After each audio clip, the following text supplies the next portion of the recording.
오늘 본문은 이제 48절까지 다소 좀 깁니다.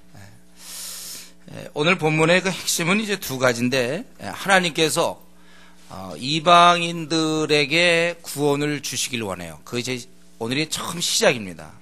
그래서 고넬료라는 사람을 통해서 그에게 성령을 주시면서 그것이 이제 모든 이방인들에게 오고 오는 세대에 문이 열리는 거예요.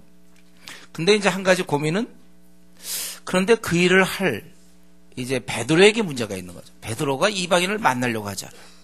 그들은 개였고 그들은 부정한 자들이었어요. 그들과 함께 교제하는 것은 원래 구약 때부터 금했던 것입니다.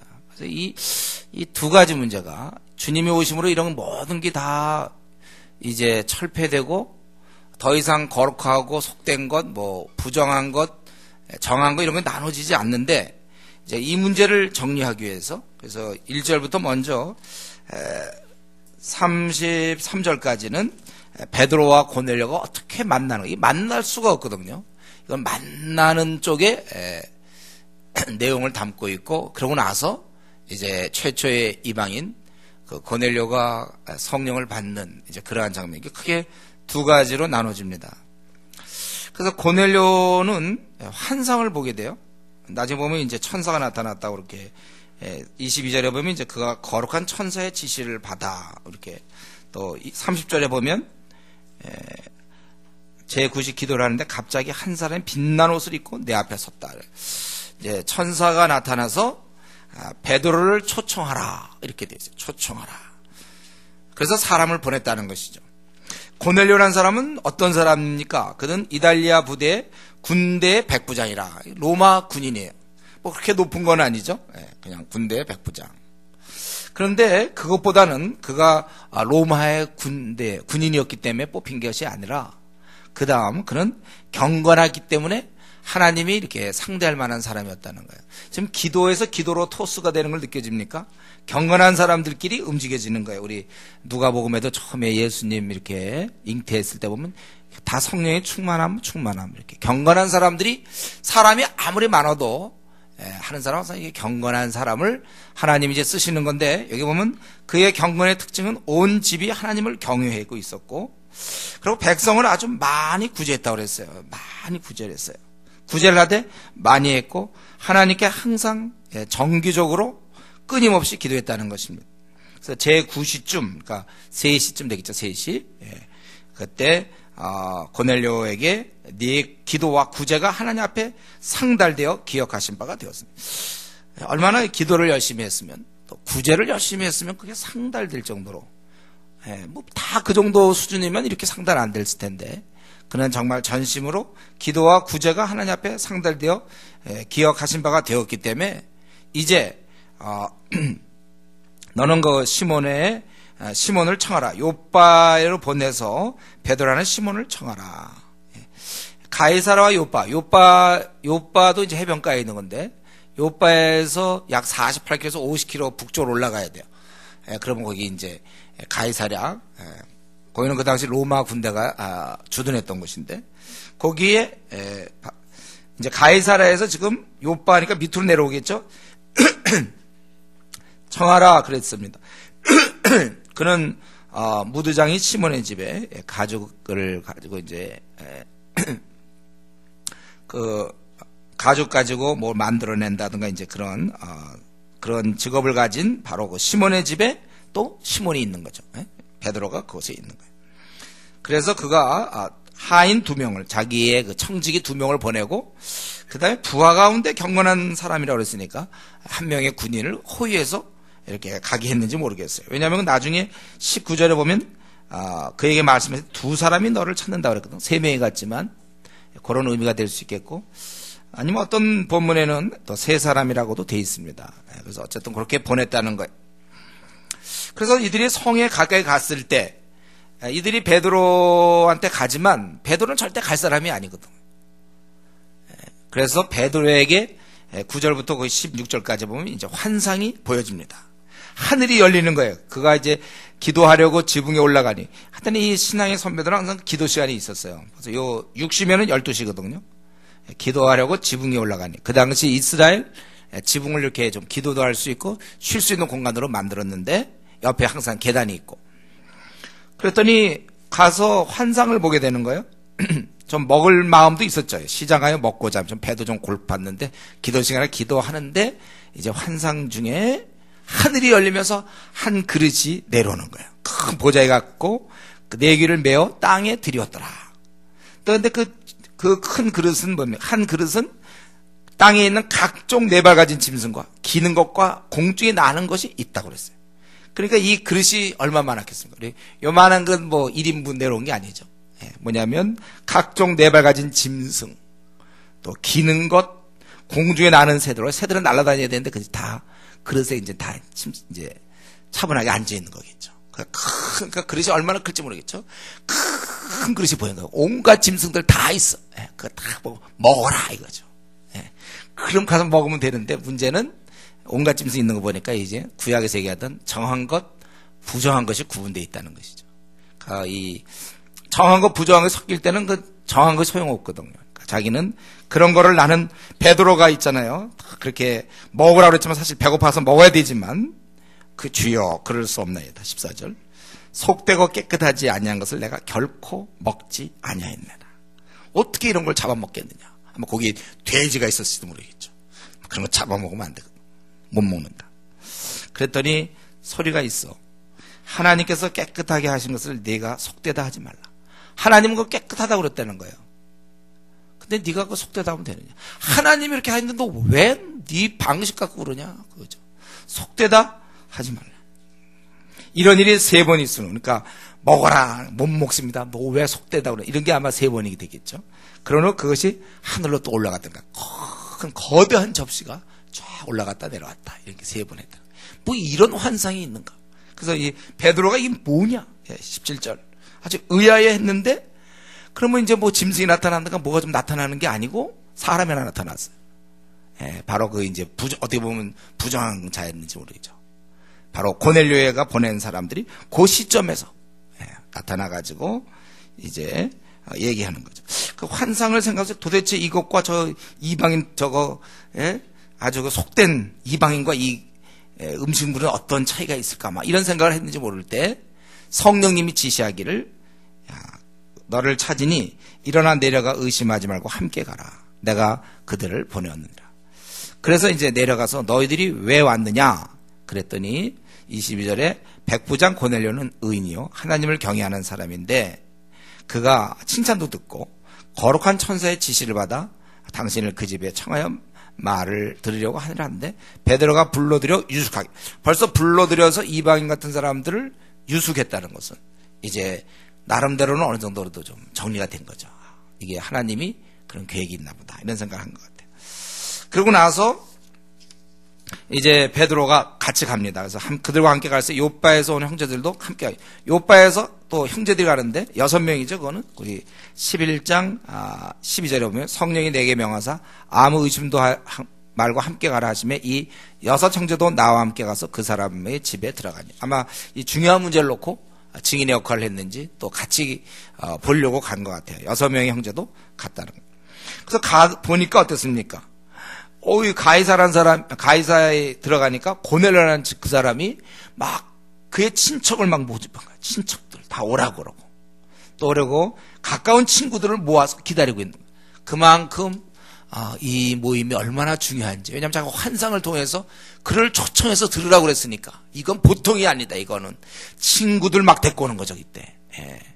그 며칠 동안에 막 친구들 모아놓고 친지들 너희들 다 와서 들어야 된다. 그래서 다 모아놓고서는 기다리는 거예요.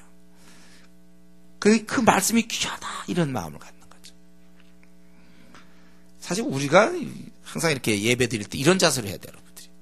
오늘 말씀 참 사람이 중요한 게 아니고 하나님 말씀을 듣는구나 이런 생각을 하고 항상 그렇게 귀하게 생각을 해야 돼요. 여기 보면 가까운 친구들을 모아 기다리는 벌써 그 의미를 두는 거잖아요. 그렇죠? 그리고 베드로가 올 때는 어땠습니까?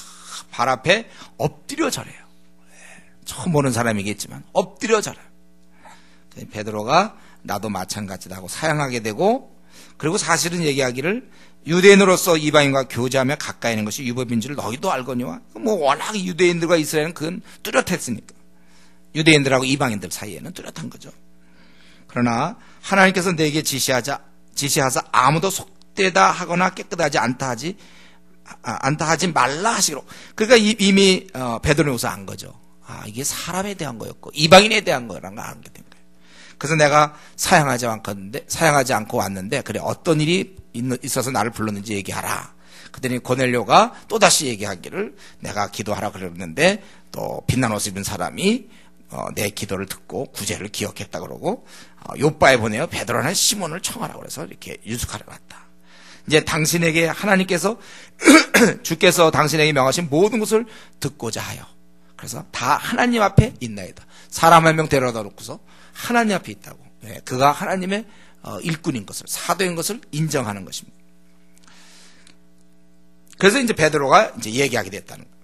하여튼 1절부터 30절까지 우리 본문을 보면 뭐 이렇게 여러분 지금 봤지만요. 뭘 빨리 해서 그렇지만 뭐 베드로와 고넬료가 만나긴 만나는데 뭐가 이렇게 복잡합니까?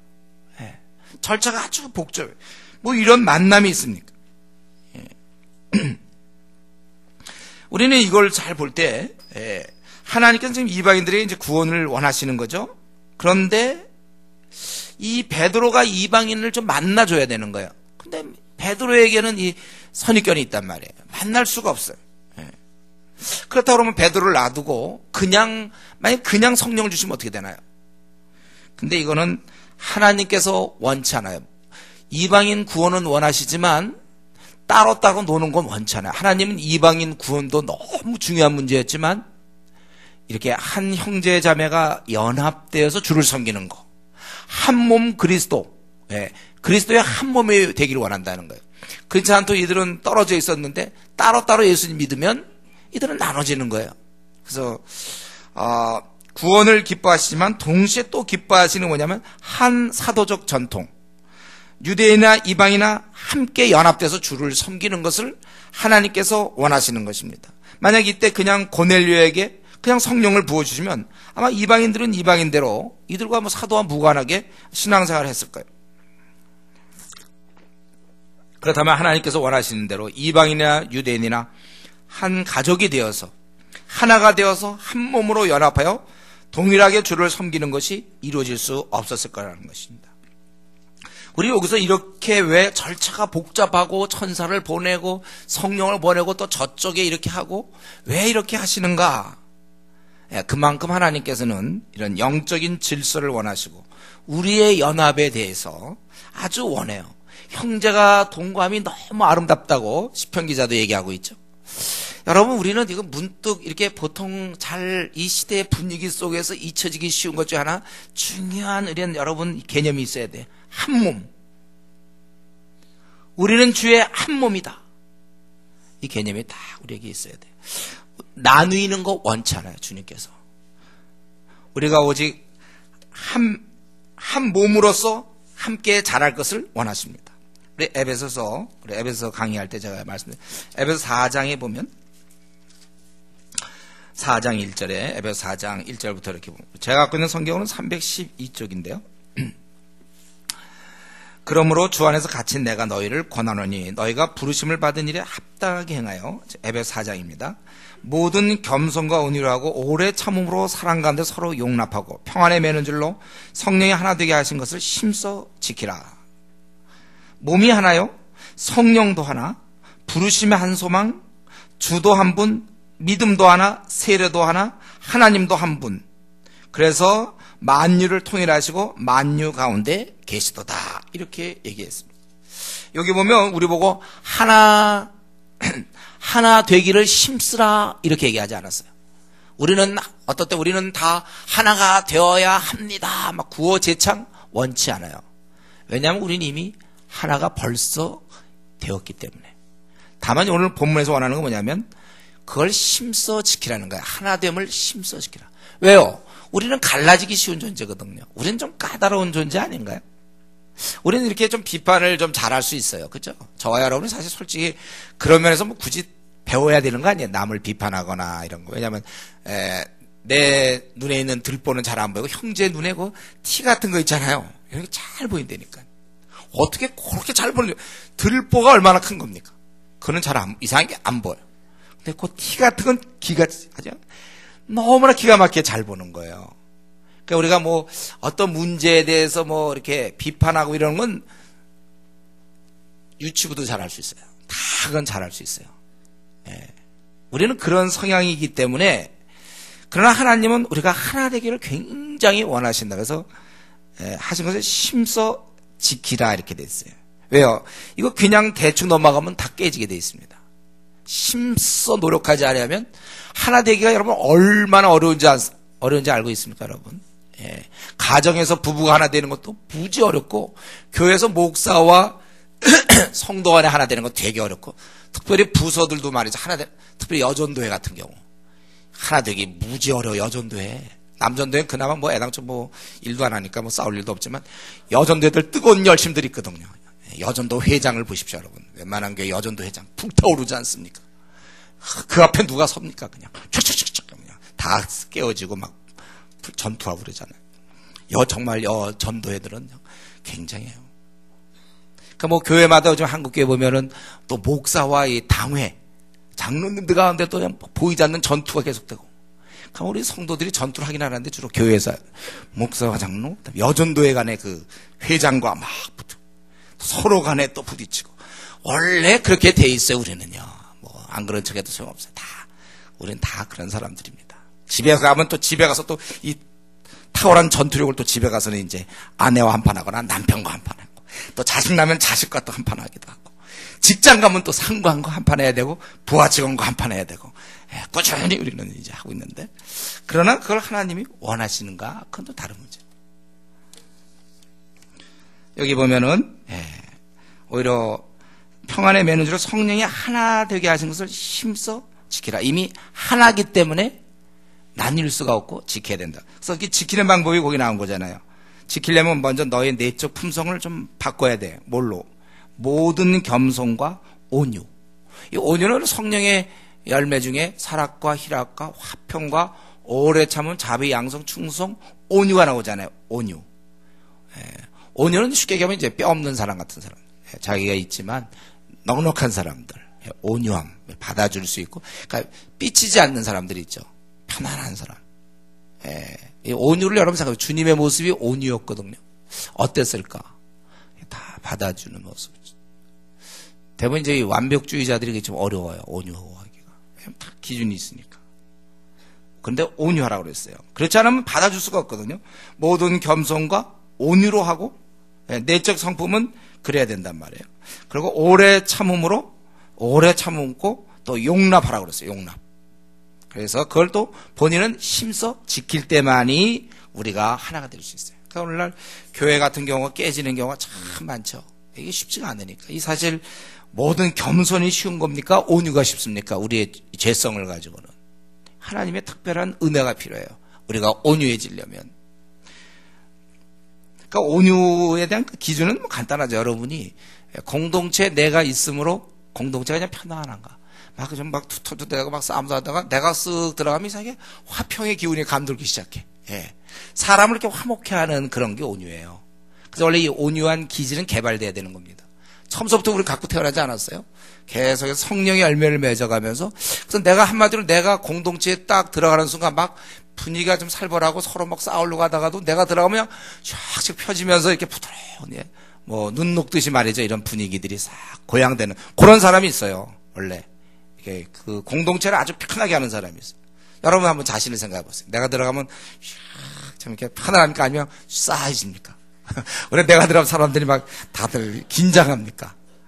이거 개발돼야 될 덕입니다. 온유의 기질. 온유. 주님이 온유하셨어요. 주님이 있는 곳에 항상 그 평안이 있고 기쁨이.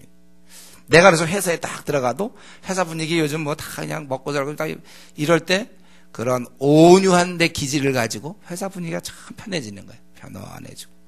또 가정은 가정대로 내가 들어감으로써 내가 들어가면 우리 부모들이 막 기뻐하고 내가 들어가면 막 남편이 막 좋아하고 또 막 아내가 좋아하고 그런 이제 그러한 분위기.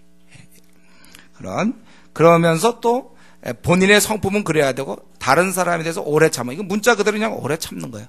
참는 거예요 그냥. 그리고 용납하는 거죠. 그의 약점을 한계구나 저기까지가. 우리가 이래야 돼요. 말을 해서 들으면 다행인데 하도 안 들을 땐 그때는 할 수 없어요. 그냥 받아야지 어떡합니까? 이게 원래 이 서로 용납이라는 건 주님이 우리를 하지만 안 돼. 이스라엘 민족 도무지 안 돼. 나중에 그냥 받으시는 거예요. 저도 사실 이거 실제로 많이 하고 있는데 제가 분명히 여러 번 얘기해도 말을 안 들어요. 무슨 이유인지 잘 안 돼. 하라고 그래도 안 돼. 그때 마지막 순간 어떡합니까? 에휴, 그냥 내가 받아야지 어떡합니까? 내가 그래야 하나가 되니까. 그때 그냥 내가 받는 거예요. 그게 바로 서로 용납입니다. 그의 한계를 인정을 저 인간은 저렇게 된 거구나. 그럴 때 하나가 되는 거죠. 물론 그 전에 노력을 많이 해야 되겠지만 이런 면에서 저 하나님께서는요 어떻게 보면 이게 뭐 그렇게 중요합니까? 하지만 중요한 거 하나님 볼 때는 이 자식들이 하나님 나라의 백성들이 한 몸을 이루어서 주를 섬기기를 원하시는 겁니다. 그래서 한 머리 그리스도, 한 몸 우리들. 그래서 우리 안에 항상 하나됨. 우리 한국교회가 걱정이 교회마다 들여다보면 정말 너무 많은 갈등과 싸움이 있고 조그만 게 이제 시작되는 거죠. 조그만 것들. 그래서 제가 제발 좀 조심하라고 했죠. 교회에서도 수근수근 되지 말라고. 뭐 교회 얘기 좀 하지 말라고. 모이면 할 얘기 없으니까 교회 얘기하는 사람들이 있는데 제발 하지 말라고요. 교회 얘기 하지 말고 사상을 얘기하고 하나님을 생각하세요. 하나님의 일. 어떻게 우리가 1000만 명의 불교 신자를 바꿀까를 얘기하셔야 돼요, 여러분. 교회를 얘기해봐야 그럼 자꾸 불평이 생기고 어떻게 완벽할 수 있습니까? 그럼 결국 거기에 조그만 씨가 되면 자꾸 잘한다니까요. 사람은 죄성이 있어요. 비판하기 좋아하는. 자꾸 교회 얘기라면 하지 마세요. 그게 정말 특별히 정말 성경에 문제가 있거나 그러면 그때 하시고 우리가 주로 할 얘기는 사상을 얘기해야 돼요. 이 주님의 뜻을 얘기해야 되고 어떻게 하면 우리가 이 1000만의 불교 신자를 바꾸면 우리나라 이 400만 명의 알코올 중독자에 대한 대안은 뭐냐? 처음에 이런 창조적인 얘기를 해야 되죠.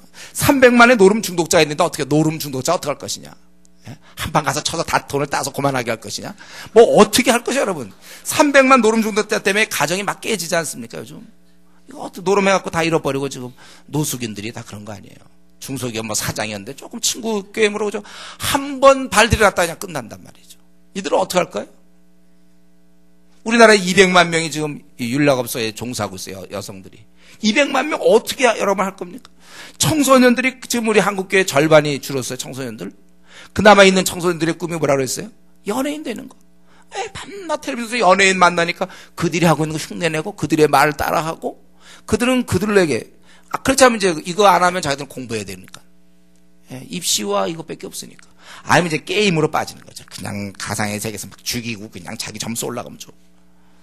이런 사람을 우리가 어떻게 할 것인가. 우리 성도들이 모여서 사실 이런 얘기를 해야죠. 뭐 교회 얘기해봐야 이거 뭐 얘기할 겁니까? 제가 뭐 우리 교회에 대해서 뭐 제가 무슨 미리 뭐 방어하려고 그러는 게 아니에요. 얘기해봐야 뭐 더도 알아요, 우리 교회. 지금 이제 뭐 개척해갖고 이리저리 답답한 거 많이 있으나 그 기다리는 거죠. 오래 참으면서. 정상적으로 될 날을 기다리고 있어요. 지금 뭐 굳이 따진다면 이 교회에 많은 문제점이 있을 겁니다. 성도들이 그런 얘기하기 시작하면 그건 뭐예요? 자기가 말이죠.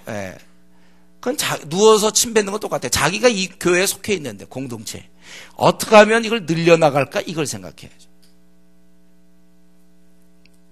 최근에 제가 어떤 아는 목사님이고 교수님이고 그런데 제가 몇 년 전에 만났는데 하도 교회에 대해서 얘기를 하는 거예요. 뭐 다 들어보니까 맞아요. 근데 제가 그때 그 교수님과 얘기한 적이 있어요. 그렇게 해서는 저는 그러나 그 한국 교회가 새로워지지 않을 거라고 생각합니다. 같이 들어가서 그걸 어떻게 해야되는지 내 편이니까 내 몸이니까 여러분. 못나도 내 가족이요 잘나도 내 가족이니까 그걸 어떻게 세워줄 궁리를 해야죠.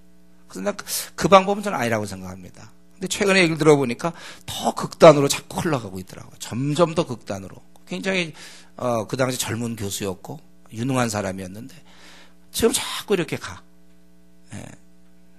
우리는 하나님께서는 일단 부족하지만 우리를 다 받으셨어요. 자녀로. 그렇기 때문에 어떻게 하든지 이거 현재 요것밖에 안 해. 우리가 예를 들면 100을 지향해야 되는데 한 5밖에 안 돼. 10밖에 안 돼. 그럼 어떡하든 요걸 20이라도 올려야 되는 거 아닙니까? 제가 우리 신대원의 그 아나톨레 모임을 이제 벌써 20년 전이죠. 20년 전에 시작할 때 그런 마음이었어요. 한국교회 연약한데 우리 목회자들을 좀 바꾸면 좋겠다. 제가 그러나 감히 뭐 100을 바꿔보겠다 이런 생각 못해요. 지금보다라도 조금은 약해. 한 30%라도 끌어올리면 좋겠다. 그럼 다음 사람이 나타나서 조금이라도 더 바꾸면 좋겠다. 한국 교회를 사랑하고 5만 교회를 사랑해야 돼요. 그들이 연약하지만 주께서 그들을 쓰고 있기 때문에 그들을 통해서 어쨌든 거듭나는 사람들이 있지 않습니까? 저는 그래서 그 교회의 기준은 그거예요. 항상 하나님이 함께하는가 함께하지 않는가, 부족한가 부족하지 않은가가 아니라 함께하는가 함께하지 않는가의 그 기준이 있어요. 뭐냐면 그 교회에 대해서 한 영혼에도 거듭나고 있는가 현재. 그럼 그래도 쓰고 있는 거예요. 저는 그러면서 우리에게 감사하다고 그랬죠. 그래 부족한 건 많지만 어쨌든 우리가 1년 사이에 지금 500명 이상을 거듭나게 했어요. 이거 성령의 역사거든요. 하나님이 쓰고 있다는 거죠.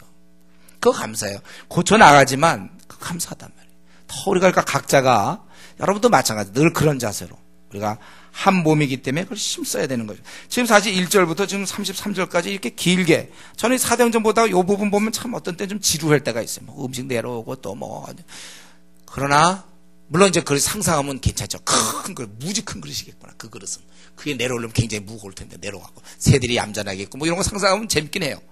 그러나 사실 이거 좀 뭐 이렇게까지 해야 되는가? 예, 그것은 하나님께서 얼마든지 그냥 바로 고넬료에게 성령을 부어주셔서 그렇게 할 수 있지만 질서를 원하시고 나중에 보면 베드로가 또 나중에 또 뭐 외식도 하고 그럽니다. 그래서 또 야단도 맞는 그 한심한 인간이지만 그래도 그를 통해서 어떤 영적 질서상 사도적 권위를 가지고 이렇게 나가는 것입니다. 그래서 이 하나됨, 그래서 이방교회와 유대교회가 하나 돼서 주를 섬기게 하게 하려고 하나님께서는 지금 이러한 아주 특이한 방법을 써서 두 사람을 만나게 하는 것입니다. 그렇기 때문에 우리는 이걸 생각해야 돼요. 아무리 베드로가 그 바로 전장에 중풍병자를 일으키고 또 이 과부 도루가를 다시 살리는 이러한 신유의 능력, 그러나 우리가 알아야 될 것은 이런 신유의 능력이 하나님 뜻을 아는 것을 확보해 주지 않는다는 거예요. 하나님의 뜻을 아는 것과 신유의 능력은 다르다는 것입니다. 하나님의 뜻은 우리가 이런 계시를 통하여 오늘날로 따지면 성경이겠죠. 이걸 통해서 아는 거고 신유는 그냥 신유예요. 그냥 그런 능력이 나타나는 거예요. 신유를 이렇게 능력이 나타나는 사람이라고 하나님 뜻을 안다고 생각해서는 안 되는 것입니다. 그렇기 때문에 우리가 힘써서 말씀을 가까이 해야 되는 거예요. 제가 늘 조심시키는 게 뭡니까? 기도원에 가서 여선지자 만나는 거 조심시키는 거죠. 여러분들 성도님들 기도원 가서 기도하는 건 좋아요. 그러나 여선지자들이 뭐 진짜 어떤 능력을 나타내는지 모르겠어요. 아마 우리나라로 따지면 지금 제가 아는 분은 무슨 옛날에 이천성 목사나 지금 조용기 목사님 같은 분 말이죠. 제가 보니까 막 그분은 막 그 못 걷는 사람 일으키기도 하고 중풍에 누워 있는 사람 막 일으키고 휠체어 타고 온 사람 막 휠체어 들고 가게 하고 막 이러더라고요. 대단해요. 그러나 그런 조용기 목사님이라도 성경을 아느냐? 그건 좀 다른 문제예요. 그건 다른 문제입니다. 그러니까 우리가 기도원 가면 여선지자가 혹시 막 병을 고친다든가 뭐 이상한 얘기를 하고 막 그런다 하더라도 그 사람이 하는 얘기 들으면 안 돼요, 여러분. 혹시 그 사람이 혹시 병을 고쳐주면 고맙게 받으면 돼요, 그거는. 그러나 그 사람의 얘기 들으면 안 되니까 제가 정말 부탁하고 싶은 건 뭐냐면 제발 이 한국 교회 기도원의 여선지자들이요. 제발 병만 고치지 입 좀 열지 말라 이러고 얘기하고 싶어요. 입만 안 열고 고쳐주면 참 고맙겠어요, 정말. 능력이 있어서. 근데 왜 자기가 고치면 자기가 꽤 뭐가 된 듯이 입을 여냔 말이에요. 성교도 없는 얘기들. 자기 성교 언제 PBS 했어, 자기들이. 몇 권을 했어, 자기들이. 그냥 기도하고 그냥 늘 예배드리고 그냥 그랬죠. 그러니까 그들이 입을 열지 말아야 돼요. 그냥 병만 고치고 그러면 좋겠어요. 귀신 있으면 귀신 쫓아내고 요 정도만 하면 되는데 하나 더. 그러고서는 이제 뭐 어쩌고 저쩌고 상담도 하고 그러는데 그게 엉터리라고요. 이거는 하나님의 뜻은 말씀을 연구하지 않고는 알 수가 없어요. 베드로가 사람도 살렸다니까요. 그러니까 조용기 목사도 그렇게 못했지 않습니까? 조용기 목사님도. 그 사람을 살린단 말이에요. 그런 자도 모르니까 별 수 없어요. 계시를 통하여 하는 거예요. 오늘날 따지면 이제 그땐 성경이 없어서 그런 거고 우리는 이제 성경이 주어진 것이죠. 그러니까 이 말씀을 들으면 지금 여러분이 설교를 들으면서 지금 이제 그러면 이제 제가 그 다음 얘기 뭐 얘기할지 알겠습니까? 이제 이 정도는 교회를 다녔으면 알아야 돼요. 제가 무슨 얘기 하겠어요? 이제 이 대목에서. PBS 하자 그 얘기죠 뭐. 이제 나도 이런 얘기하면 이제 힘들어 이제는. 자동으로 여러분이 그 다음엔 앞으로 내가 이렇게 딱 하고 그 다음 무슨 얘기 하는지 알자고 넘어가면 좋겠어요. PBS 열심히 해야 되겠구나. 막 혼자 은혜 받고 이래야 돼. 하나님 말씀 우리가 열심히 사모해야 됩니다. 그래야 이 계시 66권 이게 무슨 뭐 동화책입니까? 한번 읽으면 다 알아요? 읽을수록 몰라, 읽을수록. 읽어도 잘 몰라, 우리가. 부지런히 여러분 연구하세요. 예? 하나님 말씀 부지런히 연구하세요. 왜 우리 어린 신자들이 좀 열심을 내다가 중간에 멈춥니까? 뭐가 있어야지. 그 다음 단계를 나갈 만한 뭐가 있어야지 나가죠. 깨달음이 있어야죠. 그러니까 성경을 열심히 연구하자. 다시 한번 우리 목사님 밤낮 성경 연구하자 그런다. 그걸 알면 뭐합니까? 해야지 본인이. 다시금 우리가 성경을 열심히 살펴봐야 되고, 그리고 우리 한국교회가 갖고 있던 좋은 전통이 뭐라고 그랬어요? 그 말씀 읽는 거예요. 원래 경전은 읽는 거예요. 자꾸 읽는 건데 1980년대부터 콰이타임이 나타났다고 그랬죠. 그래서 콰이타임은 참 좋은 거예요. 뭐예요? 우리가 읽을 뿐만 아니라 혼자 좀 말씀을 묵상하고 결단하고 개인 예배를 드리고. 근데 이제 점점 이게 80년, 90년 넘어가고 2000년 넘어가면서 어떻게 된다고 그랬어요? 콰이타임이 면피용으로 바뀌었다고 그랬죠. 그러니까 콰이타임 하루에 한 20분 하면 기도고 말씀이고 하루치는 끝났어. 그리고 자기 양심이 자유로워. 이제는 성경을 안 읽어도 콰이타임 나 빼먹지 않았거든요. 한국교회가 좀 이러고 있다니까요. 많은 사람 보면 옛날에 차라리 콰이타임이 나오기 전에는 그래도 성경은 죽으라고 읽었어요, 그분들이. 그래서 그때는 몇 독을 했느냐 이게 중요했는데, 물론 꼭 몇 독을 했다는 게 그게 중요한 건 아니지만 그래도 말씀을 가까이 했거든요. 제가 아는 사람도 뭐 100독 한 사람이 있고, 저는 중고등 시절에 그런 분위기에서 자랐어요. 우리 목사님이 한 500독 하신 분이에요. 그때 제가 만나면서 지금 돌아가셨지만 밤낮 시간 만나면 이러고 보면 성경 보고 있어요. 이렇게 항상 하루에 50장씩 보거든. 하여튼 그분 뭐 하나 보면 성경 이렇게 보고 있어. 하여튼 대단해 그분이요. 이렇게 하면 성경 봐. 탁 보면 이렇게 보고 있고 성경 봐. 성경을 그렇게 봐요 그분이. 그러니까 막 늘 성경이 나와. 늘 삶 자체가 성경이야. 성경에서 막 나오고. 여러분 우리가 제가 늘 이제는 다시금 이제 또 이런 걸 외쳤다 해서 옛날에 자꾸 콰이타임 하라고 막 얘기했는데 요즘은 콰이타임을 조심하라고 얘기하고 싶어요. 콰이타임이 잘못해서 면피용으로 바뀌면 그것이 신앙 끝장입니다. 콰이타임 하더라도 늘 기도할 시간 하고, 우리가 이 성경을 자꾸 우리 선배들이 했던 것처럼 주야로 묵상하는 자가 복이 있다 그러지 않았습니까? 그러니까 내가 지금 좀 성경을 뭐 몇 독을 할 수 있어야 되죠. 뭐 50독을 했든지 100독을 했든지. 자기가 나름대로 성경을 그만큼 가까이 한 거예요. 그래서 여러분들이 하루에 한 10장씩 성경을 보면 앞으로 한 17년 정도, 그럼 한 50독 할 수 있어요. 아니면은 뭐 20장씩 본다든가 하면 그건 한 10년 이내에 한 뭐 50독 할 수도 있고. 아니면 여러분들이 이제 자기 나이만큼은 뭐 내가 해보겠다. 그렇게 결심할 수 있죠. 시간만 나는 대로 하여튼 어때 시간을 나면 이걸 봐야 돼요, 여러분들. 말씀을 보는 자, 읽는 자, 보는 자가 복되다고 그러지 않았습니까? 읽는 자, 듣는 자가 말씀에 대해서. 성경에 써 있는 거예요. 복 있는 사람은 여호와의 말씀을 주야로 묵상하는 자예요. 이 말씀은요, 깨달음만 주는 게 아니라 능력을 줘요. 진리는 우리에게 힘을 줍니다, 여러분. 깨달음이라는 건. 그래서 우리가 이 말씀은 그냥 보통 죄처럼 지적으로 하는 게 아니라 말씀을 보면서 막 힘이 나오는 거예요. 우리 이전에 김준호 목사님 감옥에 잡혀 들어가서 어떻게 했다고 그럽니까? 하도 추워서 성경에 나오는 불 나오는 것만 손가락으로 이렇게 찾으면서 불 하다가 어디까지 하다가 불 딱 보는 순간이냐 온몸이 불타올라가지고 거기서 성령 체험하고 말이죠. 그러고서 그 사람 바뀐 거 아니에요. 그 전까지 밤낮 운동하고 그러다가 그때 바뀐 거예요. 이 말씀 자체는요, 능력이 한번 사람을 사로잡고 완전히, 하나님 말씀은 살았고 운동력이 있어. 좌우의 날선 어떤 것보다도 예리하여 영과 혼과 및 관절 고스를 찔러 쪼개까지 한다고 그랬어요. 마음에 감찰하시고 뜻을 다 드러낸다고 그랬어요. 모든 성경 하나님의 감동으로서 교훈과 책망과 바르게 함과 의로 교육에 유익하다. 제가 청년 때 이 구절 보고 나같이 부족한 사람도 온전케 되려를, 그래서 하나님 사람으로 온전케 만든다고 그랬잖아요. 저와 여러분 중에 누가 온전하다고 얘기할 사람 누구 있습니까? 계속해서 우리는 서로 온전해도 계속 온전해져야 돼요. 그러려면 말씀이 자꾸 나를 갖다 쳐줘야 돼요. 자꾸 쳐야 됩니다, 말씀이. 하나님의 그 전능하신 하나님께서 말씀을 갖고 나를 갖다가 아주 수술을 시켜야 돼요. 자꾸만 또 바뀌고 또 바뀔 수 있도록. 그러기 위해서는 우리가 이 말씀을 보는데 시간을 아끼면 안 돼요, 여러분. 할 수만 있으면 말씀을 가까이 해서 최소한도 자기 스스로 내가 뭐 8살 때 한글을 뗐다든가 8살부터 한글을 알았다면 그때부터 계산해서 지금 내가 뭐 20살이니까 그러면 최소한도 12년, 한글을 안 지 12년. 그럼 최소한도 1년에 한 번씩은 12독을 했어야 된다든가 이렇게 결심을 하고, 안 된 사람은 또 열심히 노력하고, 이렇게 말씀을 우리가 가까이 보는 거. 이게 콰이타임이 생긴 이후로 이게 줄어들어 버렸어요. 아니 어째서 우리가 이 말씀을 더 가까이 해야죠. PBS도 열심히 해야 되고.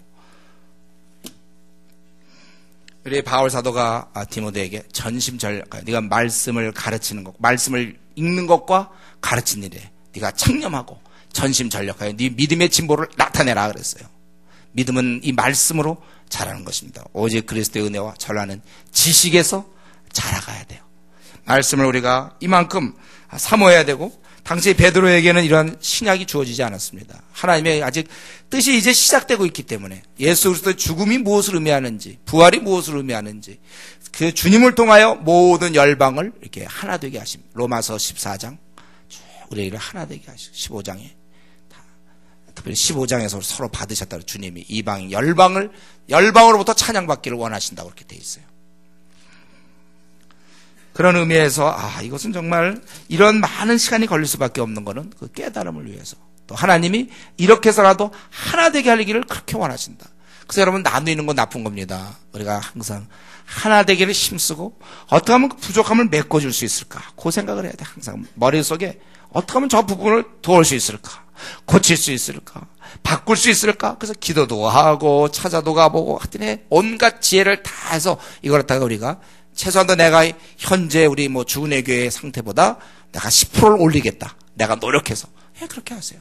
자기가 어떻게 하든지 우리가 하나 되기 힘쓰고 그래야 될 것입니다. 그리고 이제 왜 하필 사람 많고 많은 중에 고넬료가 걸려들었습니까? 예? 왜 처음에 이 문을 열 때 왜 고넬료라는 사람이야? 듣도 보도 못하는 사람이야. 고넬료. 이왕 계급되려면 한 천부장쯤 되든지. 이달리아 부대라는 군대의 백부. 제가 보니까 이게 딱 맞는 게 확실한 이방인이라는 걸 알 수 있어요, 이 사람이. 로마의 군인. 확실해, 이 사람이. 이방인은 확실하거든. 근데 그의 특징이 뭐예요? 이렇게 사용됐던 그 고넬료라는 사람을 통해서 우리가 좀 배워야 된단 말이죠. 거기 1절, 2절에 보면 그는 군대의 백부장이요. 근데 그가 경건했다고 그랬어요. 경건한 모습이 온 지방과 더불어 하나님을 경외했다. 이 경건한 사람이요, 우리 성경에 나오잖아요. 그 아내들이 만약 안 믿는 남편을 만났을 때 어떻게 되느냐. 제일 중요한 건 순종이라니까. 남편에게 철저히 순종하면 돼. 딴 거 없어요. 철저히 남편에게 순종하면 되는 거예요. 그러면 불신자도 그걸 보고 순종하는 모습을 통해서 이렇게 깨닫게 된다.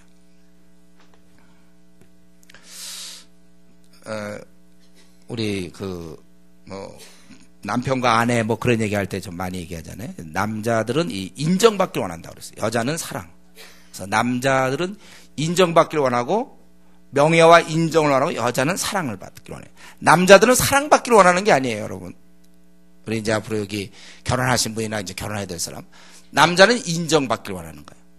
그리고 여자는 사랑받기를 원하고. 그래서 남자가 인정받으려니까 어떻게 됩니까? 인정받으니까 순종이 들어가지 않으면 인정이 안 되잖아요. 그래서 순종하라는 거예요. 그래서 우리 이전에 그 전병훈 목사 같은 분이 쓴 글 중에 그런 거 있어요. 뭐냐면, 남자들이 운전하면 여자들은 자상하고 사랑이 넘치니까, 이거 뭐가 와요, 비키지, 이런 거 하거든. 그 남자들은 그걸 싫어하는 거야. 내가 운전을 내가 지금 몇 년째인데 왜 이러냐. 그게 그렇다는 거야, 남자들. 그때 제일 남자의 기쁨이 뭐냐? 여자가 자주는 거라는 거예요. 그냥 당신이 할 테니 난 걱정 없다고 자야지. 여성들의 그 섬세함과 현실성과 그 부드러움을 가지고 차가 옆에서 오는데 봤어요. 좌우. 제발 잘하는 거예요. 자매들이요, 주무십시오. 그게 왜냐하면 그래야 인정받는 거예요. 그런 면에서. 근데 여자들은 안 그래요.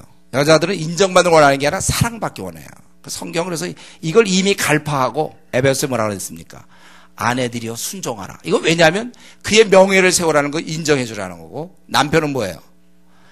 그 아내들은 딴 거 인정해 주는 거 원하잖아, 아내들. 그게 원해요. 사랑을 해주길 원해. 사랑. 나를 사랑하고 있다, 이게 확인이 돼야 돼, 아내들은. 그러면 물불 안 가리는 거죠, 아내들은. 죽으라고 하는 거예요. 이게 이제 원래 성경의 원리인데, 여기 경건했기 때문에 그게 가족까지 가는 거예요. 항상 이건 원래 번지게 돼 있어요, 경건은.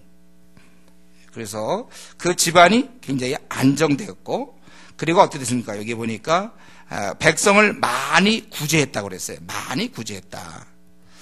백부장이 이렇게 월급이 많았겠습니까? 여러분이 구제에 대해서 좀 한 말씀 드리고 싶은 것은, 우리가 이 구제할 때 내가 돈이 있어서 구제하는 거 아니에요. 그게 아니고 내가 예를 들면 이제 직장을 다닌다. 그럼 내가 얼마만큼의 어떤 월급을 받겠죠? 그러면 중요한 건 뭐냐면 여러분들이 이거 처음에 이제 청지기 할 때 얘기했어야 되는데 여러분 퍼센테이지를 정해야 돼요. 내가 몇 퍼센트 항상 나는 내 월급 중에 봐요. 생활비 빼고 뭐 헌금하는 거 이런 거 좀 빼고 그다음에 자기가 구제비를 얼마 빼고 그리고 이제 또 자기가 저축도 해야 되겠죠. 우리가 그렇게 살아야 돼요. 그러니까 이 자기가 구제할 거를 항상 몇 퍼센트인지를 정하셔야지. 이거 정하는 게 그러니까 신혼여행 가서 이런 얘기 해야 되는 거예요. 앞으로 몇 프로 우리 낼 것인가 구제. 이런 얘기를 해야죠. 그래서 어떤 사람은 그냥 자기 생활비 빼고 나머지 또 뭐 헌금 좀 하고 뭐 11조 좀 내고 나머지도 그냥 예를 들면 뭐 재투자, 재테크 하는 거지. 뭐 펀드에 집어넣거나 막 이렇게. 저축은 우리가 해야 돼요. 그러나 그러면 이 펀드에 넣는 돈은 그럼 못 쓰는 거 아닙니까? 그냥 그건 재투자에 사용되는 거. 또 있으면 또 하고. 하나님이 그달 주실 때는 쓰라고 주신 거예요. 그러니까 잘 써야 돼요. 그러니까 내가 저축도 해야 되지만 또 내가 그건 이제 여러분이 각자 결정하죠. 헌금 원리와 똑같습니다. 억지로 하지 말고 인색하게 하지 말고 하나님을 이렇게 즐겨드리는 자를 하나님 기뻐한다고 그랬잖아요. 헌금의 원리와 마찬가지로 구제도 하나님께 드리는 거예요. 이것도 구제도. 그럼 내가 한 이 정도는 내가 구제하겠다. 이런 마음을 가져야 되는 거지. 이게 없으면 사실 제가 이렇게 말씀드리는 순간 뭐 대부분 우리 교회 사람들이 이렇게 다 넉넉하지 않았으면 뭐 아이고 저축은커녕 뭐 지금 먹고 살기도 힘든 사람들이 있는지 모르겠어요. 예. 그러나 우리가 어려운 중에라도 또 학생들은 뭐 나 용돈 받는데 그럼 용돈 중에라도 내 나름대로 내가 꼭 뭐 하나님 앞에 뭐 10분의 1을 드린다든가 11조를 한다든가 아니면 뭐 10분의 1을 해서 뭐 선교사까지 이렇게 내가 늘 돕겠다든가 10분의 1은 내가 드리고 10분의 1은 항상 선교에 쓰고 뭐 10분의 1은 내가 구제에 쓰고 그러면 이제 10분의 7 갖고 사는 거죠. 그만큼 뭐 생활이 아주 굉장히 힘들어질 수 있어요. 그러나 그렇게 마음을 정해야지 나름대로 그건 뭐 여러분 정하세요. 여러분 퍼센테이지는. 그러나 그렇게 해야 자기가 구제도 하고 그래야 자기가 뭐 선교도 하고 그러지. 내가 그냥 쓰고 남는 거 하겠다면 우선순위가니까 저 뒤로 밀리는 거예요. 그럼 구제 못합니다. 이 땅에 지금 기아로 1년에 아니 하루에 우리가 얼마 죽습니까? 3만 5천에서 4만 명이 굶어 죽잖아요. 우리 기아 대책 있죠? 그리고 죽어요. 지금 많은 사람이 죽어요.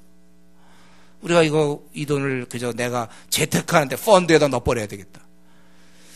그렇게 넣을 수도 있어요. 그러나 자기가 그걸 정해야죠. 자기 저축 이런 거. 저는 뭐 펀드고 뭐하네 여러분들이 할 때 너무 신경 안 쓰는 쪽 범위에서 좀 투자했습니다. 해놓고 그다음에 오르나 안 오르나 막 지금 말씀에서 영혼들 구원해야 되는데 이게 자꾸 마음을 빼앗기지 않도록 앞으로 여러분들이 혹시 사업을 하더라도 사업의 수단이 좋아도 너무 사업 많이 일으키지 마세요. 왜냐하면 자꾸 일으키면 또 신경 써야 되잖아요. 신경을 자꾸 그렇게 쓰면 안 돼요. 우리는. 제가 이전에 어떤 분 중소기업 사장인데 또 한다고 내가 한번 얘기했죠. 또 딴 데 또 하나 더 하겠다고 해서 내가 하지 마시오. 지금도 제대로 성경도 안 보고 기도 생활 하는데 하나 더 하면 시간이 어디 있습니까? 스스로 바쁨을 조심하세요. 직장 들어갈 때 연봉 갖고 그런 조건만 갖고 들어가면 안 돼요. 시간을 활용할 수 있는 걸 보고 때로는 연봉보다 시간 활용이 더 중요할 수도 있어요. 그런데 들어가서 시간을 내서 내가 요거를 내 나이만큼 몇 도 하겠다 결단하고 그리고 내가 전도 시간을 내가 내야 되겠다. 이런 식으로 살아야 우리 그리스도인이 마땅한 삶이지. 그냥 다 시간 줬다고 다 쓰고 물질 줬다고 다 쓰면 어떻게 됩니까? 여기 보니까 구제를 많이 했다는 거예요. 백부장이 뭐 그렇게 돈을 많이 벌었을까요? 오늘날 따지면 한 중위 정도 될까요? 군인? 선조로부터 돈을 많이 받았을까? 어쨌든 그런 많이 구제했다가 하나님이 인정할 만큼 많이 그 액수라기보다는 하여튼 그러한 자세로 그가 여러 사람을 도운 것 같아요. 구제에 힘쓰고 그리고 그는 항상 하나님께 기도했다. 이건 정기적으로 기도했다는 뜻도 되고 끊임없이 기도했다는 뜻도 돼요. 여러분 우리는 이걸 볼 때 좀 부끄러움을 느껴야 되는 것은 이 사람은 지금 성령이 없는 자였잖아요. 구약의 이스라엘 사람같이럼 성령이 없는 자인데 그 경외하는 법을 알아서 깨달음 갖고 의지적으로 이렇게 하는 거예요. 성령이 충만하면 그냥 막 이렇게 막 나오는데 이 사람은 그런 깨달음 속에서 항상 구제에 힘쓰고 항상 기도했다는 거예요. 성령이 없는데도 불구하고. 그렇다면 오늘날 우리 성령님이 이미 와 계신 우리들 문제는 이제 성령 충만해야 되겠지만 우리가 정말 나도 이렇게 볼 때 내 기도 생활 한번 이 시간 한번 들여다보세요.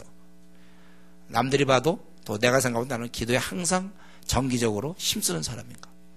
그래서 하나님이 알 정도로 참 보면 31절에 하나님이 내 기도를 들으시고 내 구제를 기억하셨다 할 정도로 내가 그렇게 살고 있는지, 우리는 이러한 성령이 없는 고뇌를 통해서라도, 근데 하물며 그런 걸 할 수 있는 힘, 성령 충만이라는 것은 힘의 힘, 충만이라는 것은. 그러니까 어떤 사람이 성령 충만이 뭡니까? 이런 질문도 했는데, 성령 충만이라는 것은 내가 예를 들면 원수를 사랑할 때 그냥 사랑이 어렵지만 성령이 충만하면 충만해서 사랑하기가 쉬워지는 거예요.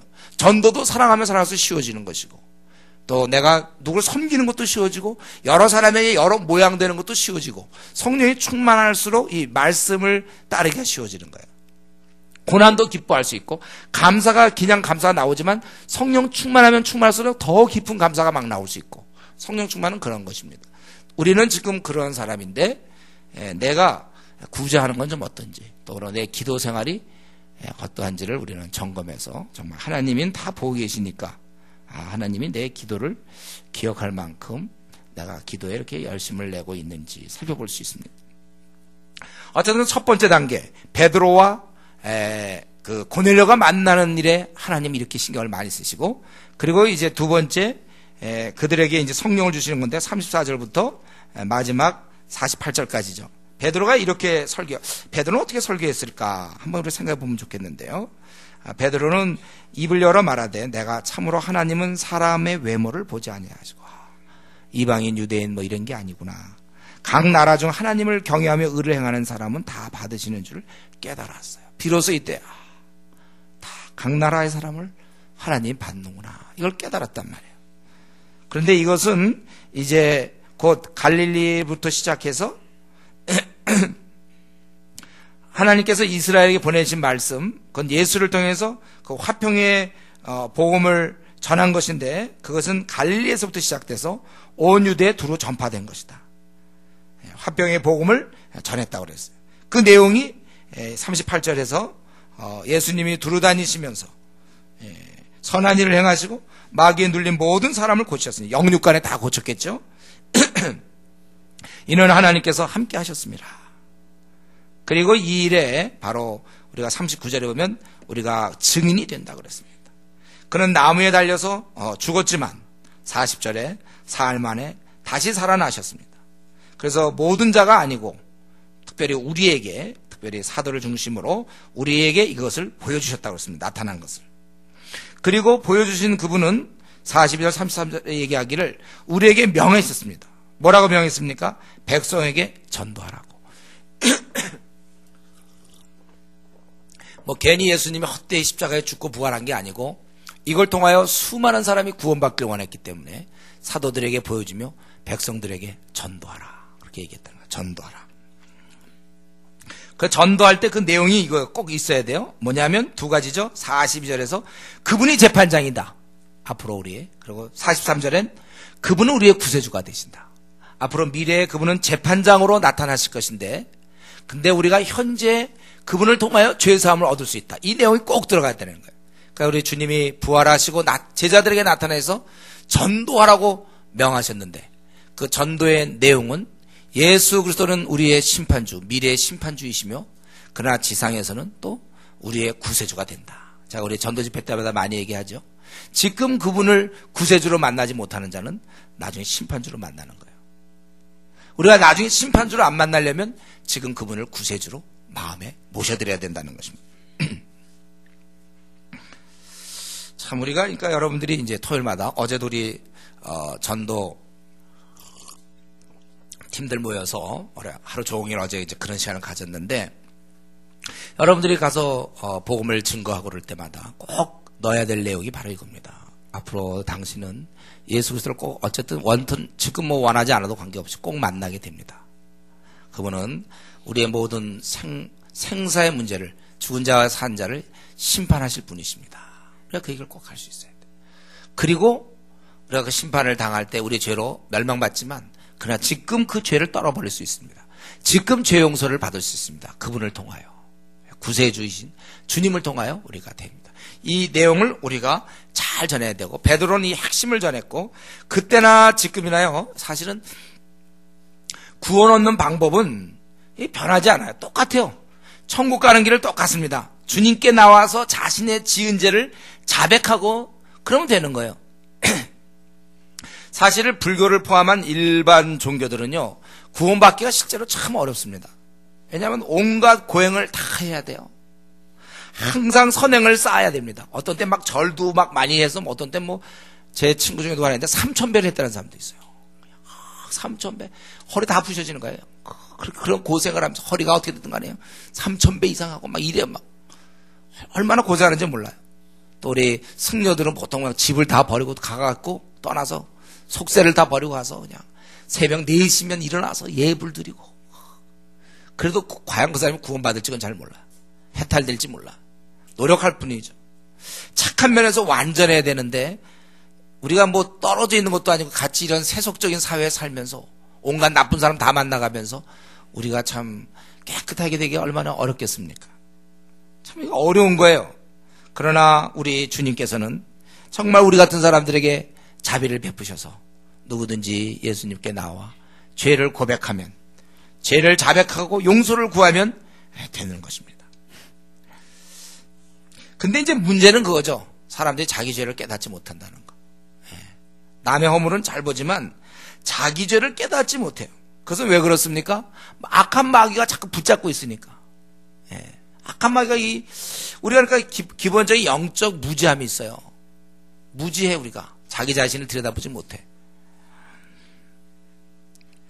그래서 정말 제일 좋은 방법은 뭐냐면요, 이건 정말 제일 좋은 방법인데, 성령님이 한번 우리를 크게 바꿔주셔서 자기의 죄된 모습을 봐야 돼요. 그런 자들은 웁니다.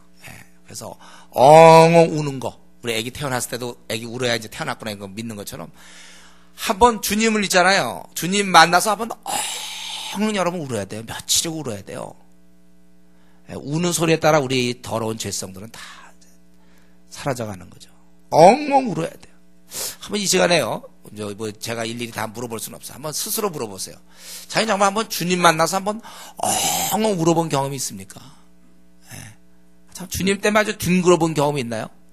옛날 우리 이천성 목사님 그렇게 기독교 싫어하고 막 부인이 예수님 믿자고 그냥 그렇게 반대하고, 그냥 이천성 목사 그때 삼각산 기도원 쫓아 올라가고 그냥 말 안 듣고, 부인 말 절대로 안 듣고 그냥 예배보면 밖에 나가 있고 밤낮 이러다가, 그래도 이제 내려가려고 그런 거, 그래도 마지막이니까 한번 하자 그래갖고 거기서 붙잡혀갖고 있다가 그냥 기도 한번 하다가 위에서 불이 떨어져갖고 완전 혼수 상태에 빠져서 3일 동안 자기의 너무나 그 끔찍한 죄 때문에 3일을 토해서 울면서 3일을 이렇게 혼수 상태 비슷하게 이렇게 울면서 회개하고 그랬다 그랬는데, 그러고 나니까 그 사람이 그다음부터는 정말 많은 뭐 신유 능력도 나타나고, 지금 이제 돌아가셨지만 이제 그 차범근 씨, 차범 감독 고친 사람이잖아요. 그분이 이천성 목사랑. 여러분, 저는 우리가 한번 크게 울어야 돼요. 아주 뒹굴어야 돼요. 자기의 그런 못된 그 성격 때문에, 자기의 그런 죄성 때문에, 아주 이중성과 자신의 그 거짓 때문에, 자신의 그 욕심 있는 거 있죠. 이걸 그냥 의지적으로 나는 욕심 많은 하나님 날 용서해 주시고 우리가 주님께 들어옵니다. 근데 그런 거 말고 한번 진짜 느꼈으면 좋겠어요. 내가 얼마나 거짓된지를 한번 철저하게 느꼈으면 좋겠어요. 그럼 내가 얼마나 이중적인지를 아주 그냥 철저하게 느끼고, 자기 위선적인 것 철저하게, 세상에 붙은 그 욕심, 허황된 욕심 철저히 한번 우리가 내려놔야 돼. 나의 불성실함, 아주 그냥 나의 되먹지 못한 교만 완전히 박살이 나야 돼요. 요즘 너무 쉬워요. 예수님 믿기가. 와서 자 보시오, 당신 예수님 죽었는데 믿기로 하겠습니까? 네, 믿겠습니다. 자, 따라합시다. 영접 기도하고. 물론 이제 그것이 순서는 되는데, 그런 중에 한 번은 아주 뒹굴어야 됩니다, 여러분. 며칠간 좀 울어야 돼, 좀. 저 우리 교회에 좀 그런 경험이 있는 사람이 많았으면 좋겠어요. 그냥 좀 우는 사람들. 바울도 그냥 3일간, 또 물론 나중에는 3년간 막 이런 것도 있잖아요. 하나님 앞에서 정말 만약에 그렇게 우는 사람들은요, 절대 우리가 심판날 두렵지 않습니다. 지금 하나도 안 운 사람이 나중에 울 확률이 커요. 그날 울 수 있어요. 지금 미리 많이 울어놓은 사람들은 그나라는. 그러니까 어쩌면 기독교는 뭐 설명 논리를 가지고 신앙생활 이렇게 해라, 자 봐라, 기도하라고 돼있자, 항상 기도에 힘쓰라, 기도 1시간씩 하고, 자 성경 봐라, 주야는 묵상이 좋지 않냐, 전도하라고 그랬는데 너 어떻게든지 가봐라, 막 이렇게 하기 시작하면 힘들어. 그냥 하나님 앞에서 엉엉 며칠 울고 나서 완전히 사람이 헷가닥 바뀌어야 돼. 완전히 나는 죽었어, 없어졌어, 나의 하여튼 나 그거 다 없어졌어. 이제 완전히 사람이 양처럼 바뀌어버렸어. 그래야 이제 신앙생활 하기 좋은 거야. 아직도 내가 살아있으면 이게 안 돼. 그러니까 암만 은혜를 받아도 빠지는 구멍이 있단 말이에요. 이걸 막아놔야 돼. 그렇게 얘기할 동안에 44절부터 마지막 48절, 고넬료와 듣는 모든 사람에게 성령이 내려오는 것입니다. 말씀 중에 성령이 내려오는데 베드로와 같이 온 자들이 이방인에게도 성령 부어주심을, 이들도 그때 당시 그렇게 깨달음이 없었거든. 놀라는 거죠. 이들이 방언을 말하며 하나님 높임을 들었다. 이거 꼭 오순절 사건과 똑같아요. 오순절 때도 그랬지 않았습니까? 그래서 뭐라 그랬어요? 47절에 이 사람들이 우리와 같이 성령을 받았다, 이렇게 돼 있잖아요. 사실 그 당시 3,000명, 5,000명 어땠죠? 이미 베드로 같은 사람이 설교를 하고 깨닫고 회개한 사람들이에요. 그러고서 성령 받습니다. 회개하면 성령을 주신다고 그랬잖아요. 성령 받는 건 우리 회개하는 겁니다. 우리 사도행전 2장 38절에서 우리 했어요. 사도행전 2장 38절에 지금 자꾸 성령 받는 거 뭐 이런 얘기 좀 많이 많은데요. 우리 분명히 2장 38절에 베드로가 이르되 너희가 회개하여 각각 예수 그리스도의 이름으로 세례를 받고 죄 사함을 받으라. 그러면 성령을 선물을 받는다고 그랬습니다. 또 3장 19절에도 보면 그러므로 너희가 회개하고 돌이켜 죄 없이 함을 받으라. 이런 식의 설교를 통해서 이들이 3,000명, 5,000명, 그 설교 듣고 나중에 4장 4절에 보면 5,000명이 돌아왔단 말이에요. 그런 식으로 보통 받는데 이번엔 그게 아니라 이런 말을 하는 순간 위로부터, 오순절 때 뭐 막 회개해서 온 게 아니거든요. 이들도 기도하는 중에 그냥 막 성령이 내려서 그랬던 것처럼 똑같이 유대인에게 처음 왔을 때 성령처럼 똑같이 이방인에게도 그렇게 주어졌다는 거예요. 그래서 예수님 이름으로 이제 물세를 주고 그들이 며칠 더 머물기를 청했다, 이렇게 되어 있어요. 우리 이 말씀 가지고 이제 두 가지만 생각하고 좀 마치려고 했는데, 첫 번째는요, 드디어 우리 44절부터 나오는 성령의 부어주심, 드디어 하나님은 분명한 액션을 취한 거예요. 하나님이 분명히 보여줬습니다. 이건 전 세계를 향해서 말씀하시는 거예요. 너희들 다 돌아오라 이거예요. 지금까지 막힌 듯 보였는데 완전히 깨버렸어요. 이스라엘 민족만 선택 민족이 아니라 전 인류가, 모든 자들도 이제는 얼마든지 하나님께 돌아온다. 성령을 바로 고넬료, 로마의 그냥 군인, 백부장, 계급이 전 잘 모르겠어요. 소대장쯤 될지 모르겠어요. 하여튼 주셨단 말이에요. 그를 통하여 이제 이걸 주신 이 사건은 엄청난 사건이고, 하나님께서 갖고 있는 카드를 다 보여주신 거예요. 나는 이방인을 사랑하는 분이었다. 드디어 그게 드러나는 거예요. 완전히 드러나는 거예요.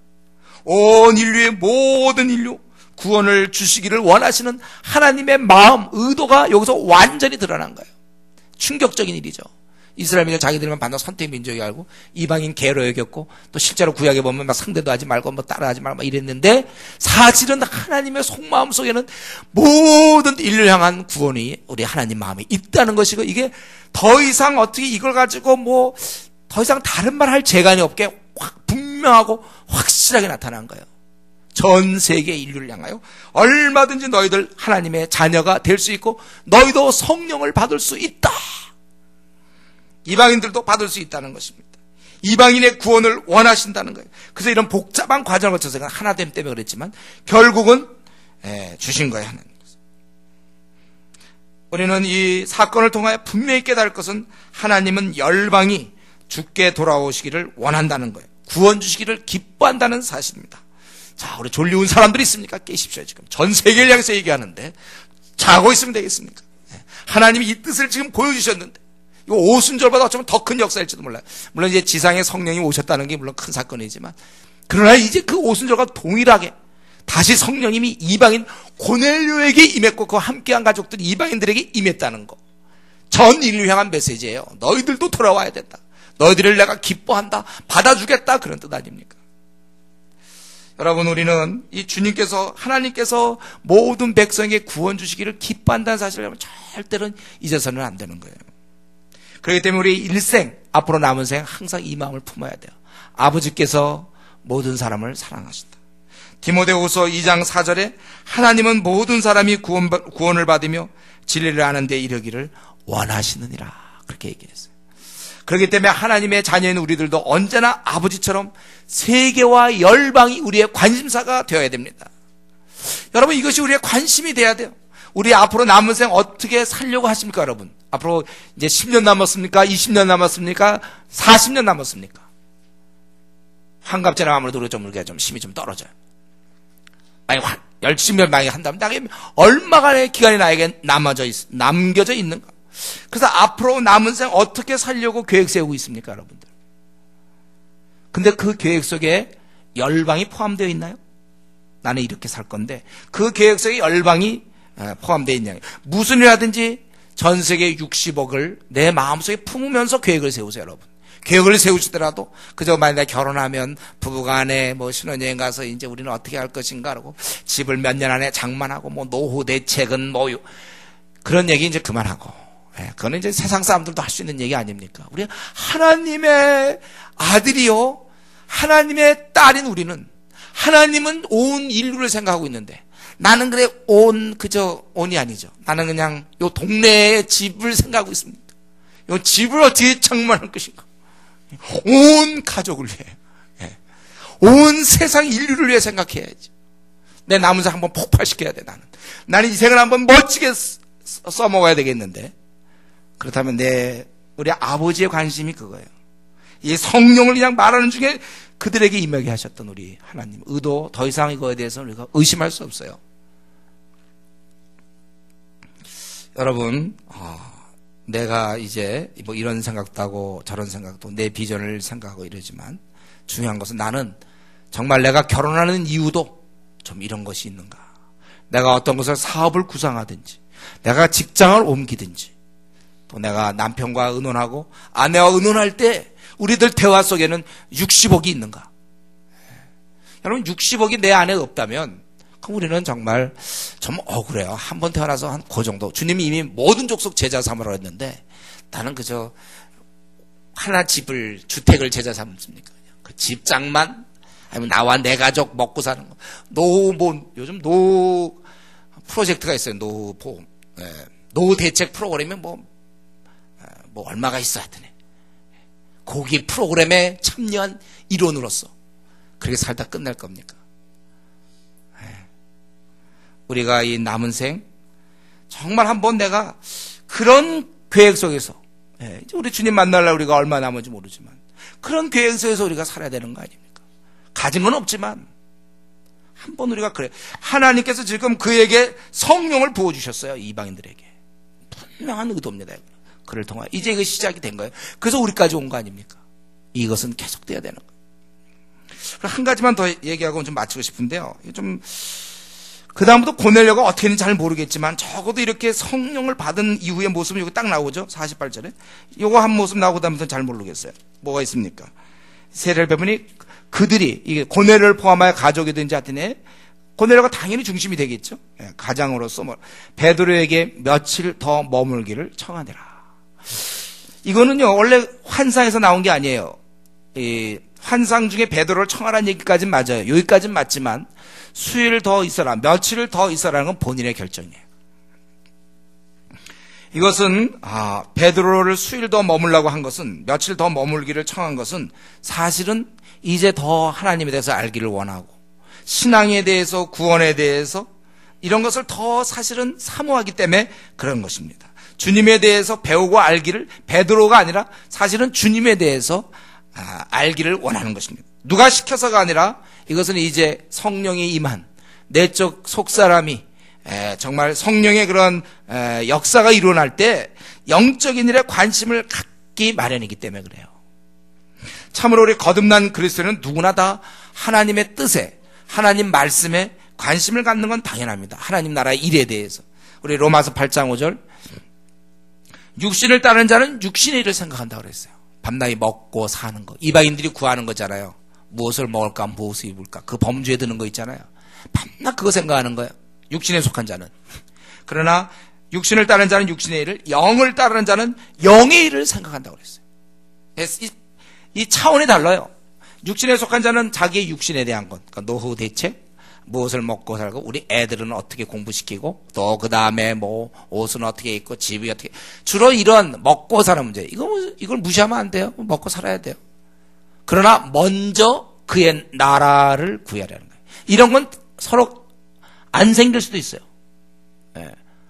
이런 문제 모르겠어요. 어떻게 될지. 그러나 먼저 내가 어떻게 하나님 앞에 잘 설 것이며, 먼저 그의 나라와 그의 의를 구하라. 먼저란 말이 나오는 거예요. 예. 분명히 이렇게 나와 있는 겁니다. 여러분, 영을 따르는 자는 영의 일을 생각한다고 그랬어요. 신앙생활을 정상적으로 할 때는 이 영의 일이 자꾸 생각나는 거예요. 그래서 어떻게 하면 우리가 아까도 얘기했지만 1000만 명이 불교 신자를 어떻게 바꿀 수 있을까? 야, 우리나라 500만 가톨릭 신자가 있는데 이거 어떻게 저들에게 그 의식으로 착해서 구원받는 게 아니라는 사실을 어떻게 설명해 줄까? 같다고 늘 얘기하니까 어떻게 이걸 다르다는 걸 어떻게 설명해 줄 것이며, 야, 우리나라 이거 진짜 이거 어떻게 할 거고, 우리나라 4천만, 우리나라에 매일 500명이 지옥 가는데 이걸 위해서 내가 어떤 계획을 세울 것인가? 자꾸 이런 생각이 들어요. 우리 주내 교회 이거 어떻게 해야 이게 부흥하겠으며, 어떻게 청소년 문제 해결하고, 이 중국의 12억이 어둠 가운데 있고, 아시아에 매일 10만 명씩 지옥 가는데, 이거 어떻게 해결할 것인가? 인도의 8억의 인구는 저거는 어떻게 할 것인가? 자꾸 그런 생각 해야 되는 거예요. 예, 모슬렘이 9억이고 우리 아시아에 4억의 불교인들은 어떻게 할 것인가? 우리 왜 2억밖에 안 되나 그리스도인들은? 어떻게 이 판세를 뒤집을까? 어떻게 하나님 나라 확장시킬 수 있을까? 정말 우리 한국교회 이렇게 약해졌는가? 이걸 어떻게 바꿀 것인가? 항상 그렇게 영의 일을 생각하게 돼 있어요. 하나님 나라 확장을 생각한단 말이에요. 한 번밖에 없는 이 생을 들여서 어떻게 하면 내가 주님 만났을 때 칭찬 들을 수 있습니까? 지금처럼 살면 됩니까? 칭찬 들을 것 같아요? 그렇게 사세요. 칭찬 들을 것 같으면 이렇게 살고, 아니라면 결단하세요. 내 남은 셈 다 하나님께 드려서 정말 한번 열매를 맺어봐야 되겠다. 제가 자꾸 중국 얘기한다 그러지만 중국 얘기하는 게 아니야. 저는 사실 중국 얘기한 적이 없어요. 중국이 아니라 중국을 통하여 이 아시아권 다 또 실크로드를 따라서 이 모슬렘들을 생각하면서, 우리나라 여기서는 선교사 나와봐야 죽지 않아요. 그러나 중국에서 나오는 선교사들은 죽을 수 있다니까요. 중국 지도자가 얘기해요. 당장이라도 10만 명 죽을 사람이 있다는 거예요. 뭐 거의 100만 명을 목표로 하고 있어요, 선교사. 그러니까 그런 나라에 가서 불질러야 되는 건 너무 당연한 일이라 하는 거죠. 제가 뭐 중국 사람 무슨 관심 있을까, 제가. 물론 큰 나라이기 때문에 그것 자체도 물론 대상은 되지만, 수많은 사람, 제가 이번에 태국 갔을 때도 어떻게 6,700만 명인데 기독교인이 0.3, 40만 명 될까 말까. 그 깜깜함. 육신을 따르는 자는 육신의 일. 어떻게 하면 옷을 잘 입고, 어떻게 하면 집을 장만하며, 어떻게 하면 내 자식, 또 내 남편, 내 아내, 그래서 나와 내 가족. 여러분, 나와 내 가족이 이기적이라고 그래서 나가 확장된 게 가족이거든요. 그냥 남과 남의 가족을 생각하고 다른 사람 생각해. 육신을 따르는 자는 육신의 일을, 영을 따르는 자는 영의 일을 생각한다. 분명히 이렇게 나와 있습니다. 그래서 우리가 대화할 때 보면 알아요. 대화할 때. 교회에서 아무리 그래도 얘기할 때 보면 순전히 막 세상적인 얘기. 여러분, 우리는 정말 여기 보니까 그 베드로를 며칠 더 머물기를 청하느라, 정상적일 때 말씀에 대한 관심이 있고 하나님 나라에 대해서 관심이 있는 겁니다. 정상적인 건강에는 식욕이 있다고 그랬어요. 제가 그 논산에서, 전 군대 얘기하면 그 논산이죠. 네.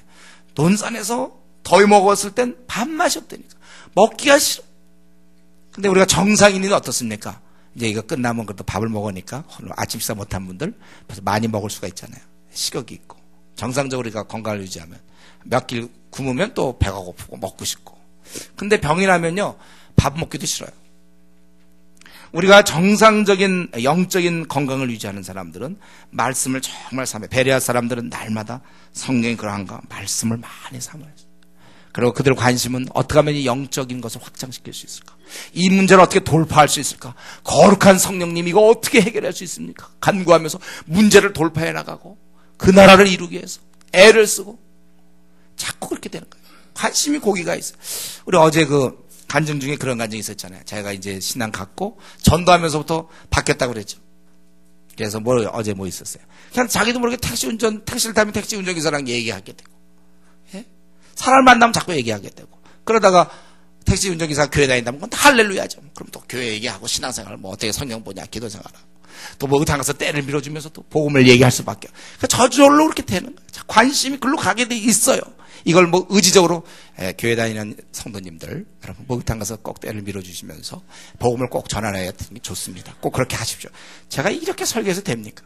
그냥 마음에 저도 우선 그저께 목욕탕 갔을 때 때 밀면서 그래도 교회에 좀 얘기 좀 하고 누구를 만나더라도 저도 그래요. 택시를 타면 이거 나랑 이게 1대1로 만났잖아요. 복음 전할 수 있는 기회. 딴 거 할 것도 없잖아요. 운전하시는 분. 복음 전하고. 기차를 타면 기차 옆에 있는 사람, 비행기 타면 비행기 옆에 있는 사람, 복음 전하고. 그게 뭐 시켜서가 아니고 관심이 이렇게 돼. 이 사람이 영혼이 어떻게 될까? 항상 그 관심. 더 알기를 원하고 더 영적인 일에 신경 쓰고. 시켜서 되면 그건 아니에요. 그건 아닙니다. 우리가 깨달음으로 마음에서 이게 우러나올 수 있도록. 그래서 지금 나는 어디쯤 와 있는지 이런 걸 목표로 세우면 힘들어요.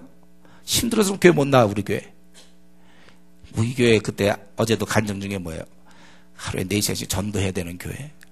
부담된다. 어떤 자매가 그렇게 얘기했죠. 제가 부담된다는 거 이게 교회를 알긴 알았는데 그 교회 가면 4시간씩 전도할 생각하니까 부담된다. 그게 부담이 아니라 즐거워야죠. 즐거워.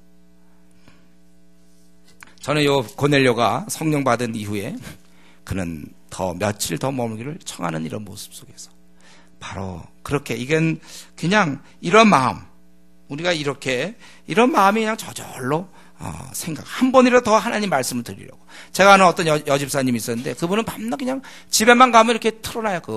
저 컴퓨터 틀어가지고 동영상 항상 들어요. 제 동영상도 듣고 뭐 다른 목사님 설교도 듣고 그냥 집에서 늘 그냥 들어요. 어떻게 하든지 듣고 또 운전을 하게 되면은 또 극동방송 듣고 항상 말씀을 들으려고 기회 되는 대로 그런 사람들은 어떻게 하면 뭐 수협회 같은 거 빠지겠습니까?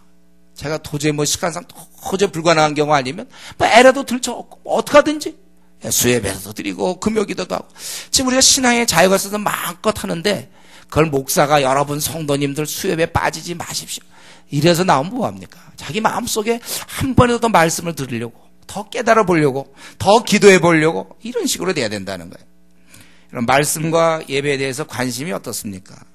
이게 자꾸 줄어든 자 있습니까? 이전에 안 그랬는데 요즘 이상하게 이렇게 주님에 대해서 알아가려는 욕망이 잘 안 생긴다. 예, 그것이 바로 죽어 있는 모습이에요. 죽어가고 있는 거예요, 영적으로. 우리 주님께서 사대교회한테 뭐라고 그랬습니까? 내가 살았다는 이름을 가졌으나 죽은 자로다. 회개하라. 이렇게 돼 있어요. 바로 우리가 회개할 때 이런 거예요. 어째서 내 열정이 떨어집니까? 더 열심히 주를 섬겨야 되는데. 우리가 이 하나님 말씀에 대한 열정, 주의 나라에 대한 열정을 다시 회복할 수 있도록 기도하십시오. 며칠 더 머물기를 간청했던 그때 그 마음을 여러분 알지요? 그 마음의 상태가 될 수 있도록 우리가 기도해야 될 것입니다. 그래서 우리는 주님을 배우고 알려는 간절함이 평생 계속될 수 있도록 시편 기자가 고백한 것처럼 하나님이여 사슴이 시냇물 찾기에 갈급한 같이 내 영혼이 주를 찾기에 갈급하니이다. 우리가 참으로 이렇게 고백할 수 있도록 이 시간 자신의 부족함을 하나님께 아뢰고 다시 이 간절함과 열정이 솟아날 수 있도록 같이 우리 기도하겠습니다. 함께 기도하겠습니다.